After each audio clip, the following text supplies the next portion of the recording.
தினம்தோறும் விளக்கேற்ற நல்ல எண்ணெய் இதயம் நல்லெண்ணெய்.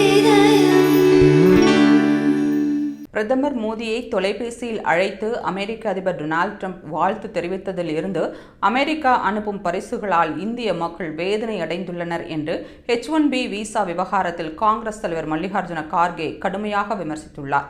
இது தொடர்பாக பேசியுள்ள மல்லிகார்ஜுன கார்கே, பிரதமர் மோடியின் பிறந்தநாள் அழைப்பிற்கு பிறகு அமெரிக்காவிடமிருந்து பெறப்படும் பரிசுகளால் இந்தியர்கள் பெரும்பாலும் வேதனை அடைந்துள்ளனர். H1B விசாக்களை வைத்திருப்பவர்களில் 70% பேர் இந்தியர்களாக உள்ள நிலையில் அதனுடைய ஆண்டு கட்டணத்தை 88 லட்சமாக உயர்த்தியதால் இந்தியர்கள் கடுமையாக பாதிக்கப்பட்டுள்ளனர்.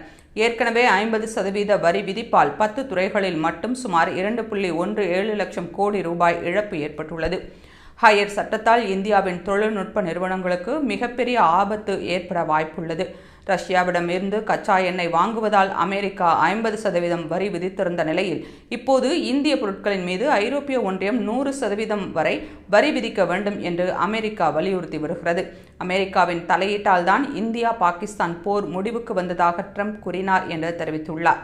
மேலும் வெற்று முழக்கங்களும் கட்டிப்பிடிப்பதும் மேடை நிகழ்ச்சிகளும் மோடி மோடி என்று மக்கள் சொல்வதும் வெளியுறவுக் கொள்கை அல்ல என்றும் இந்தியாவை முன்னிலைப்படுத்தி தேச நலன்களை காப்பாற்றுவதே வெளியுறவுக் கொள்கையாகும் என்று கார்கே கூறியுள்ளார்.